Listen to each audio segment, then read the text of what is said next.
Bonjour, dans cet exercice, on va essayer de résoudre l'équation x puissance ln de 25 plus x puissance ln de 36 égale x puissance ln de 30. Déjà, la première chose à faire, c'est de remarquer quand même les valeurs, c'est pas n'importe lesquelles, 25, 36, 30. Déjà, quand on a des valeurs qui sont des carrés parfaits, comme le 25 ou le 36, il faut le remarquer, parce qu'ils sont pas là par hasard. Vraiment, les carrés parfaits, ils sont pas là par hasard. Le 25, c'est 5 au carré. Le 36, c'est 6 au carré. Et puis regardez le 30 à côté, 5 fois 6. Donc il y a vraiment un mélange entre tout le monde. Si on le réécrit clairement, là on a du 5 au carré, globalement. Là on a du 6 au carré. Et à côté on a du 5 fois 6. Regardez ce qui pourrait se passer. Je dis ça comme ça. Imaginons qu'on essaye de rassembler un peu les morceaux. Là on a 3 morceaux vraiment distincts. Pour les rassembler, ce qu'on pourrait faire, c'est peut-être diviser l'un par l'autre. Si on divise partout par, je dis n'importe quoi, 5 au carré. Lui, il va devenir 1. Lui, il va devenir divisé par 5 au carré. Et lui, il va venir diviser par 5 au carré. Et ça va bien se simplifier, parce que bon, là, s'il y a puissance 1, ça pose plus trop de problèmes. À côté, 6 carré sur 5 carré, ben, on aura 6 sur 5, le tout au carré. Puis à côté, comme on a 5 en haut et un 5 en bas, on peut en virer un en haut et en bas, donc il nous reste 6 sur 5. Et regardez ce qui se passe, finalement, on retrouve une quantité qui n'a pas, entre guillemets, d'inconnu, une quantité où, alors c'est pas, j'appelle ça une inconnue, c'est pas vraiment une inconnue, mais ce qu'on va plutôt juste noter comme notre variable. Enfin, la quantité commune qui revient à chaque fois, comme quand on a un polynôme du second degré. Le x carré, le x et le 100x.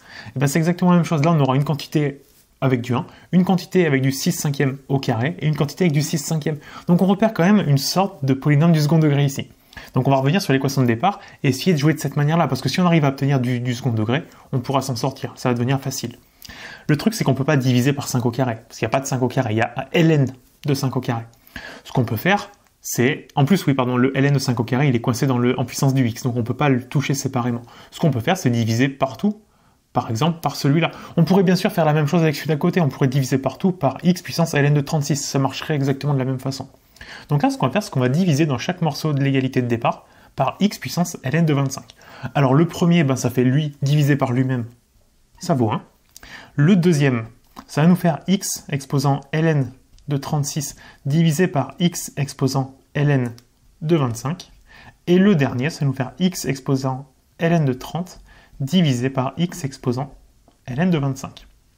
Et puis lorsqu'on a une inconnue puissance quelque chose divisé par la même inconnue puissance autre chose, x exposant a divisé par x exposant b, les exposants, les puissances, sont l'une moins l'autre. Donc là, on va pouvoir simplifier un tout petit peu. Alors, il y a quand même quelque chose à vérifier avant, c'est que là, j'ai divisé par x exposant ln de 25. Il faudrait quand même que x puissance ln de 25 soit non nul, sinon c'est un peu embêtant de diviser par lui. On va vérifier. Donc là, si on remplace x par 0, ça fait 0 plus 0 égale 0, ça fonctionne. Ce qui fait que on a une solution, x égale 0. Et là, tout ce qu'on va faire maintenant, on va le faire dans le cas où x est différent de 0. Parce que si x vaut 0, c'est un peu ennuyeux de diviser par 0. Donc là, on va bosser maintenant séparément, uniquement pour x non nul. Alors, ça va nous faire, devant on a 1, à côté on va avoir x exposant, si on applique la formule, ln de 36 moins ln de 25, et à côté on va avoir x exposant ln de 30 moins ln de 25. Bon, c'est pas exactement ce qu'on a dit au départ. Au départ, on avait des divisions, 6 par 5, etc. Là, c'est l'une moins l'autre. Mais en fait, une propriété du logarithme, c'est que ln de a moins ln de b, c'est égal à ln de a divisé par b. Donc finalement, notre division, elle va apparaître. Et donc là, on va avoir 1 plus x exposant ln de 36 sur 25 égale x exposant ln de 30 sur 25. Alors tout ça, on va le simplifier un petit peu. On va le simplifier de la manière qu'on a dit au début. Il faudrait qu'on fasse apparaître des quantités communes dans chacun pour faire un polynôme du second degré. Polynôme du second degré, si on a du x carré plus 2y, ça marche plus. Il nous faut du x carré plus du x. Il faut les mêmes choses. Donc ici, le truc commun qu'on avait vu depuis le départ, c'est le 6 sur 5. Donc le 36 sur 25, on va le transformer en du 6 sur 5 au carré. Et le 30 sur 25, on va le transformer en du 6 sur 5, les valeurs qu'on avait mis là-haut. Alors on a dit, le 36 sur 25, on va l'écrire 6 sur 5 au carré. Donc on a tout ça dans le ln. Et à droite, on va avoir ln de 6 sur 5. Le 30 sur 25 se simplifie en 6 sur 5 en divisant par 5 en haut et en bas. L'intérêt de faire ça, c'est qu'on peut réécrire 1 plus x exposant ln de 6 cinquième. En fait, il faut qu'on sorte un x puissance ln de 6 cinquième. Ça va être lui notre variable en fait. Et là, on a le carré. Mais quand on a un carré dans un ln de a alors je vais mettre puissance B, pas forcément au carré, puissance n'importe quoi, c'est B ln de A, donc la puissance peut passer devant. Donc le 2, on peut le sortir devant le ln ici. Donc on a ça égale x exposant ln de 6 cinquième. Mais on n'a pas tout à fait x puissance ln de 6 cinquième, il y a toujours le 2 qui traîne. Par contre, quand on fait puissance de puissance, les deux puissances se multiplient. Là, on a x puissance ln de 6 cinquième. Si on rajoute un puissance 2, en fait, c'est comme si on avait le 2 fois qui est devant ici. Puissance de puissance, les deux se multiplient. Donc là, on va avoir x exposant ln de 6 sur 5 au carré égale x exposant ln de 6 cinquième. Et là, d'un coup, ça devient beaucoup plus simple. On va poser une grande variable grand y égale x exposant ln de 6 cinquième. On y reviendra à la fin. Là, on fait ce qu'on appelle un changement de variable. C'est plus simple au niveau de la notation si on bosse qu'avec y plutôt qu'avec le x puissance ln de 6 cinquième. Et donc, on va avoir 1 plus y au carré égale y. Et lorsque je vais faire le y de droite, je vais le mettre directement à gauche. Puisqu'on a un polynôme du second degré, on est très content d'avoir le égale 0, comme ça on peut faire un delta. On va faire notre delta. Delta, c'est b au carré. B, c'est la quantité de l'inconnu qui est puissance 1. Donc ici, y. Il y en a moins 1, donc ça fait moins 1 au carré. Après, on va avoir moins 4 fois a, la quantité d'y carré, fois c, la quantité kappa de y. Moins 1 au carré, ça fait 1. Moins 4 fois 1 fois 1, ça fait moins 4. On va donc trouver moins 3. Là, si vous n'avez pas vu les nombres complexes, pour vous, ça s'arrête là. Il n'y a pas de solution réelle. Quand delta est négatif, il n'y a pas de solution réelle. Ce qui veut dire que la seule solution au final, celle qu'on a identifiée depuis le début, c'est x égale 0. Pour les autres, ceux qui ont vu les nombres complexes, on va passer dans les complexes maintenant. Parce qu'en fait, dans les complexes, il y a deux solutions. On va avoir y1 et y2, ça va être, un peu comme dans les réels, c'est quasiment la même. C'est moins b, donc moins 1, donc plus 1, plus ou moins i, racine de moins delta. Comme delta est négatif, on ne peut pas prendre la racine en négatif, donc on met moins delta pour avoir le positif. Moins 3, ça fait plus 3. Tout ça divisé par 2a, a valait 1, donc ça fait divisé par 2. On a trouvé y1, y2. Ce qu'on va faire maintenant, parce que nous on ne cherchait pas y, on cherchait x. On va reprendre le changement de variable ici qui nous permet de revenir à x, et on va trouver x. On a donc trouvé deux valeurs de y qui fonctionnent. 1 plus i racine de 3 sur 2 et 1 moins i racine de 3 sur 2. Ça c'est pour y. Et le y, en fait, il vient du changement de variable qui fait la transition entre les x et les y. C'est y qui est égal à x exposant ln de 6 sur 5. Nous, celui qu'on cherche, c'est le x. Celui qu'on vient de trouver, c'est le y. Donc en fait, on va remplacer le y par les deux valeurs qu'on vient de trouver, et ça va nous permettre de trouver le x. Donc d'abord, y, il a valu 1 moins i racine de 3 divisé par 2. Tout ça égale à x exposant ln de 6 sur 5. Nous, ce qu'on va faire, c'est qu'on veut trouver x. Donc en fait, ce qu'il faut qu'on annule, c'est la puissance ln de 6 sur 5. Si on a un x au carré, pour annuler le carré, on prend la racine. En fait, la racine, c'est puissance 1 sur 2. La racine deuxième. Si on veut annuler une puissance 3, on fait puissance 1 sur 3, la racine troisième. Si on veut annuler une puissance quelconque, on fait puissance 1 sur la puissance qu'on veut annuler. Donc là, on va mettre notre solution ici, à gauche, exposant 1 sur ln de 6 cinquième. On fait exposant 1 sur ln de 6 cinquième des deux côtés, ce qui fait qu'à droite, la puissance va disparaître, et donc on va directement trouver notre x. Pour trouver l'autre solution, c'est exactement la même, parce qu'au lieu d'avoir un moins ici, on a un plus, donc finalement, on va les trouver directement ici. Donc on a x1 et x2 qui sont égaux à ça. Ce qui fait qu'au final, on vient d'obtenir 3 solutions à notre équation de départ. On a le 0 qu'on avait trouvé dès le début, et là on vient d'en rajouter 2, des solutions complexes. Juste avant qu'on se quitte, imaginons qu'au départ, on n'ait pas eu l'intuition qu'il fallait diviser par x exposant ln de 25, ou x exposant ln de 36, on l'aurait fait dans l'autre sens, ça marchait aussi. Si on l'avait pas vu, comment on aurait pu faire? Le 25, on aurait très bien pu dire que c'était un ln de 5 au carré. L'autre à côté, un ln de 6 au carré. Et puis à la fin, un ln de 5 fois 6. Bon, ça, normalement, c'est assez visible quand même, le 5 au carré, le 6 au carré. Puis on en déduit, il y a du 5 et du 6. Bon, le 30, on voit rapidement, c'est un 5 fois 6. Ça fait apparaître les valeurs communes. Et puis, ce qu'on a vu tout à l'heure, c'est que ln de a puissance b, la puissance peut passer devant.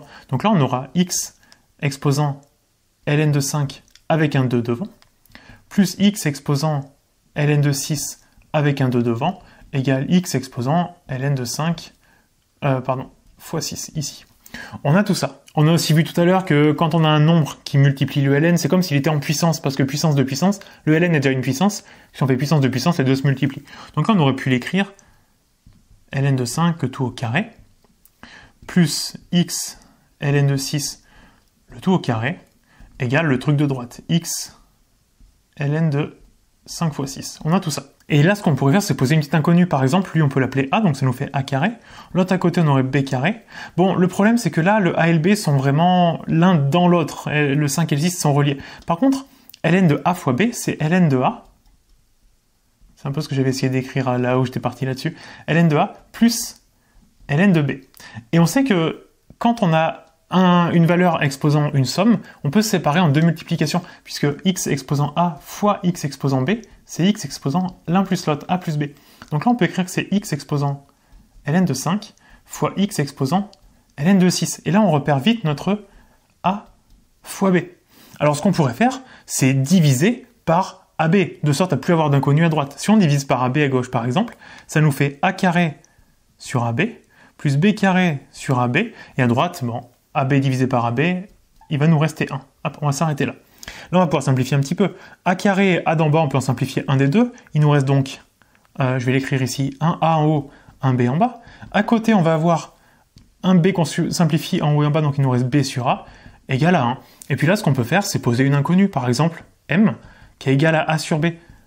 Parce que regardez, là, ça nous fait M, plus, ici, on n'a pas A sur B, on a B sur A l'inverse, donc on a 1 sur M, égale à 1. On a une équation à résoudre. Alors, on veut trouver M, donc pour le remonter le M, on peut multiplier par M. Ça nous fait donc M carré, plus M, n'importe quoi, plus 1. 1 sur M multiplié par M, il reste que 1, égale à M. Et regardez, le M de droite, on le met à gauche. M carré, le M devient moins M, plus 1, égale 0. Ça vous rappelle un truc, ça? C'est exactement ce qu'on a résolu tout à l'heure. Sauf que notre M, tout à l'heure, on l'avait appelé exponentielle ln de 6 cinquième. Il y a de fortes chances que A sur B soit égal à exponentielle de 6 cinquième. Et d'ailleurs, regardez, A sur B. A, on a dit qu'il valait x exposant ln de 5. B, x exposant ln de 6. Ça nous fait donc x exposant ln de 5 sur x exposant ln de 6. Quand il y a puissance, x puissance quelque chose sur x puissance quelque chose, les deux puissances sont l'une moins l'autre. Donc ça fait x puissance ln de 5 moins ln de 6. Et ln de A moins ln de B, c'est ln de A sur B. Donc en fait, on a ln de 5 sur 6. On retrouve exactement la même chose que tout à l'heure. Et donc la fin, c'est la même. Donc c'est un autre moyen de faire. Si on n'avait pas vu au départ qu'il fallait directement diviser, on aurait pu passer de cette manière-là. Comme bien souvent en maths, il y a plusieurs façons de résoudre un exercice. On en a fini pour cet exo. J'espère qu'il vous a plu. Vous pouvez me le dire en commentaire, dire si vous avez aimé, s'il y a des remarques, etc. Mettez un petit pouce en l'air. Pensez à vous abonner à la chaîne, ça c'est important pour me soutenir. Et moi je vous dis à bientôt pour une prochaine vidéo. Hop hop hop, je te coupe 2 secondes pendant cette vidéo passionnante. Il faut que je te parle de la meilleure méthode de travail pour réussir en maths. Imagine, tu viens de passer une sale journée de cours, ton prof a essayé de t'expliquer des trucs, t'as rien compris. Mais c'est pas grave, tu rentres chez toi, tu vas sur Mathgenius. Je t'ai préparé tous les cours, que tu sois en première ou en terminale, tu vas tout retrouver. C'est expliqué super simplement dans des petites vidéos, 10, 15 minutes maximum. Une fois que t'as compris ton cours, qu'est-ce que tu veux? Tu veux bosser sur les exos? Bah ça tombe bien, je t'ai tout préparé, je t'ai mis les bons exos, ceux qu'il faut connaître. Et tu vas pas avoir 50 000 exos, c'est uniquement ceux qui font la différence, c'est ceux que tu vas retrouver en contrôle. Donc tu t'installes tranquillou chez toi, tu prends ton petit café ou un chocolat chaud et tu te mets devant les exos et t'essayes de les faire et surtout, tu les comprends. Maintenant que tu gères ton cours et tes exos impeccables, il te reste quoi avant le contrôle? Juste réviser un peu. Ça tombe bien, regarde, avec mes flashcards, tu revois direct tout ce que tu dois maîtriser dans le chapitre, c'est hyper simple. Une fois que tu maîtrises tout ça, t'es tranquille pour ton contrôle. Et peut-être qu'il te reste encore des questions, des trucs que tu n'aurais pas compris. Mais tu m'envoies un message direct. Par WhatsApp, on est en contact 7 jours sur 7. Tu m'envoies un message quand tu veux, je t'aide. T'as un DM à faire, on le fait ensemble. T'as un exo que ton prof t'a demandé de faire que t'arrives pas ou que tu comprends pas, tu me demandes, on le fait ensemble. Un truc que t'as vu en cours que t'as pas compris, tu m'envoies un message, on le fait ensemble. Je te réponds hyper rapidement, on fait ça dans la journée. Tu l'auras compris, avec Mathgenius et mon accompagnement 7 jours sur 7, t'as aucune chance de te planter. Alors n'attends pas, rejoins-moi direct, je te mets tous les liens en description et nous on reprend cette super vidéo.